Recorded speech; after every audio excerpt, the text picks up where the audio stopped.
people overlook the fact that friendships come with abandonment trauma and breed that wound.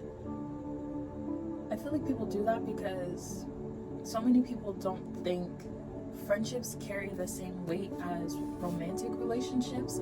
But I'm like, realistically speaking, you spend more time in platonic relationships than you do romantic ones. Or at least I know that's the case for me anyway.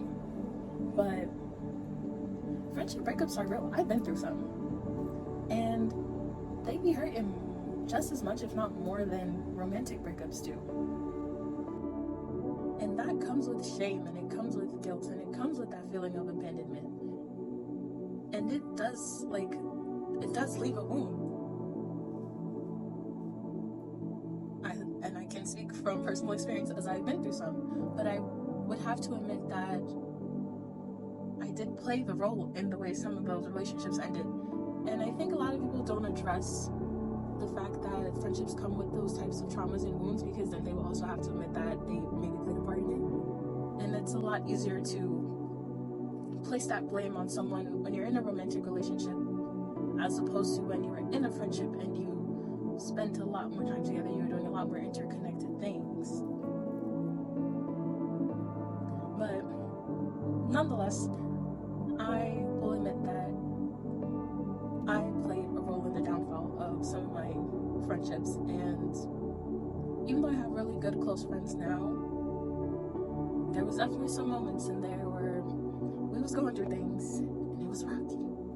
And I would say that before the shadow journey, before I started doing the workbook challenge created by Akasha, there was some behaviors and things that I didn't realize I was doing in my friendships as a result of those traumas and wounds from previous relationships and friendships that I had. And I was engaging in avoidant and overcompensating behaviors without really processing why, or even recognizing that I was doing it in the first place. Before the workbook, I would say that I know I'm not the most available friend, whether it be socially or emotionally. I used to be like pretty distant. I love seeing my friends, I love talking to them, but it be taking me days to hold proper conversations. And it's not even, I don't like them for real, I don't want to interact with them. Like I said, I love my friends, but I be going through things, and when I be going through something, my first immediate thought is either overindulgence and avoidance or a shutdown. And one way or another, I ignore something. But on a day-to-day basis, I just be tired.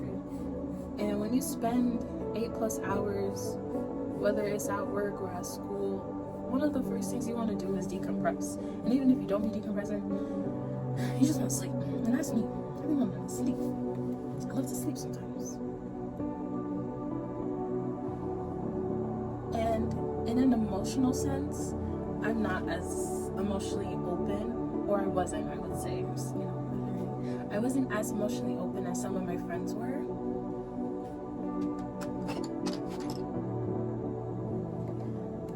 I have 5+ year friendships. I have several. And they will tell you when those friendships started, they generally didn't think I liked them. And it was because we would be sharing during like group gatherings and stuff. Everybody's pouring their hearts out, or even just giving like basic info. And I'm like, that's not for me. Y'all don't need to know all that. But I started to like y'all. And they're just like, do you really though? They're like, all of us combined know less about you than you do about each of us individually. And I'm like, you know what? They have a point.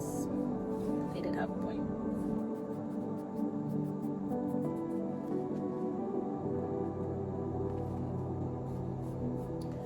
So like I said, when I started my shadow journey and I started doing the workbook, I came to realize I had a number of other avoidant and overcompensating behaviors that was manifesting in my relationships through my actions.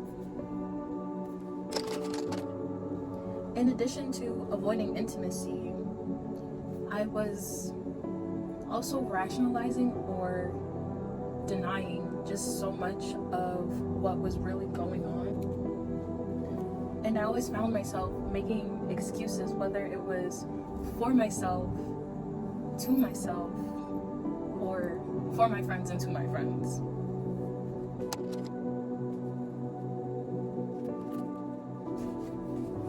And I had wrote that there were times I knew I wasn't sharing or giving enough in a relationship the way my friends were, but I just say, oh, I don't really have much to say. That's just who I am. I'll share next time. And in an emotional sense, if I was feeling anything, I'd talk it away or be like, maybe this isn't what they intended, or it's not what it seems. Like, I'm sitting there trying to convince myself that what I'm seeing them do, things that I don't like, or the ways they're making me feel that I don't like, or I know myself personally, like with everything going on, I know I don't like, I'll just talk it away and just like deny. Or if it gets to a point where I can't deny it anymore, then I'll try to find ways to rationalize it so that it makes sense in my mind and feels intellectualized, like, okay, I don't need to feel it because I understand it, if that makes sense. And so instead of actually talking about things and, trying to figure out why I feel the way I do about something, or not even trying to understand the why, just feeling it for what it is, I would make excuses about it and just do everything in my power not to actually feel it, only for it to still be sitting there and bothering me. And then next thing you know, I'm just walking around with this feeling sitting in my chest. And like I said, I either keep continuously talking myself out of the feeling and trying to like deny or intellectualize it, or everything builds up and I just spaz out, and then now the relationship is done altogether. And it's like, and I didn't really realize that was me being avoidant, but now that I'm talking it out, I see that for what it is. I came to realize one of the ways I was overcompensating in my friendships was through overexposure. And it was more so in the sense of social overexposure. I was using my social interactions and social attention, constantly seeking it out as a way to hide what I was feeling internally sometimes. Usually about myself, or in some cases about a situation with my friends, but I would just mask it and just be looking for something socially. I'd be like, if I stay distracted, then I won't have time to be doing anything else, thinking about nothing else. So I found myself at every party, every club meeting, every outing, anytime somebody was like, hey, even if it was just go run an errand or just be chilling in somebody's room, I was in there. But at first, I never saw that as overcompensating. I just saw it as me, trying to get outside, trying to stay in the vibes. But when I really sit down and think about it, I was just trying to overload myself and my schedule and my life with everything but alone time, but time to sit with myself and whatever I'm feeling, whatever I'm going through at the time. And I would offload that burden onto my friends and into my relationships, and using them as a crutch socially, and trying to get every and any interaction I could from them to fill my time in my mind, as opposed to taking time for myself when I needed to. And I would say that probably hurt my relationship, my friendships, a lot more than I realized, because it got to a point, I remember it was sometime in college, I was slacking on schoolwork, I was slacking on personal care, like I wasn't having self-care Sundays the way I do now. I was slacking on personal care, I was definitely slacking on my actual job. I would be going to parties in the middle of my work shift. It was not good times. We live and we learn. But so I would just be pretty burnt out without realizing it, because like I said, I was outside, I was at everything, even things I realistically didn't need to be at. But because I was burnt out, it was making me withdrawn and sometimes aggravated because I'm tired and I'm burnt out and I'm not taking care of myself the way I should be. But I still would rather feel that than process whatever I needed to at the time. And when other people were actually taking time for themselves, when my friends would be like, yeah, no, I can't do that today, or I won't be there because I have to do this, I have to do that, or I'm just feeling tired, I would take it super personal because I'm like, what do you mean? Because now I feel like you're not showing up for me the way I would show up for you. But I've come to understand I cannot be mad at them for wanting to make time for themselves and take care of themselves just because it's not something I'm willing to do for myself.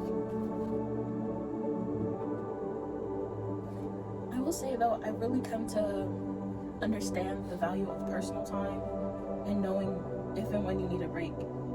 And yes, FOMO will get to you sometimes, but you just gotta miss out on things to really get where you need to be. You don't need to be up in everything all the time. You just really don't. But I feel like we've been so conditioned to think, oh, if I don't go to everything, I'm missing out, or people gonna leave me behind. Honestly, nobody's gonna forget you. If you're actually showing up for your friends in the ways that a good friend should, then it's not gonna harm the relationship. And you can't authentically show up or expect people to show up for you authentically if you're not even showing up authentically for yourself. So you have to get right with yourself. You can't expect other people to be doing that for you when you're not even giving it to yourself. And I had to come to terms with that. So now I be taking my breaks. I'd be like, hey, I can't this weekend, but check in next weekend. Or I'm going through things right now and I need a break. Ooh, and another thing I've come to learn since doing the shadow journey that has helped me build better connections and better maintain the ones I have now is learning the value of healthy conflict.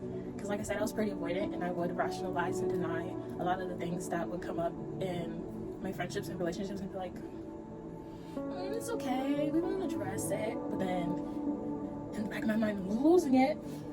So now I've started to be more comfortable with bringing up things. Even if I don't fully address it, we don't sit down and flush it all out, I'll be like, hey, I didn't really like that, just so you know. So if I mention it again, we're gonna have a conversation. But I would say that has definitely improved the quality of not only my relationship with myself, but also with my friends. Because when you allow yourself to have those boundaries, it creates a better quality of the friendship. Because then they know where your head is at and you know where it is as well. And how you guys choose to address the situation is what will kind of determine how the friendship goes from there. Because if you have issues and you're never really talking about it, never really addressing it, then you're kind of just creating that superficial basis in the relationship and it's never really gonna grow past that level. And yeah, conflict is scary, trust me. But when you have healthy conflict and you have those deep needed conversations, then you allow the room for the growth. So we can just be better, you know? So yeah. I think it's important that everyone takes a moment to think about the type of friend they are and the role that they play in their relationships, because it's not always other people. You have to be honest with yourself about the fact that we do be playing roles in our own downfall. Obviously it's never intentional, but things happen. And if you truly value the relationships that you have in your life, then you're gonna do what you need to.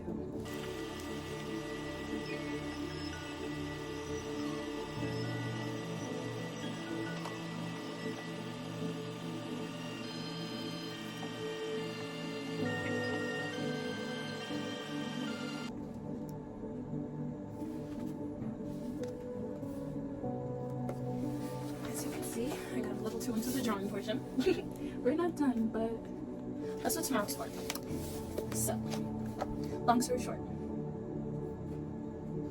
I am working on my avoidant and overcompensating tactics of rationalization, denial, and overexposure, so that I am more self-aware and can build better friendships.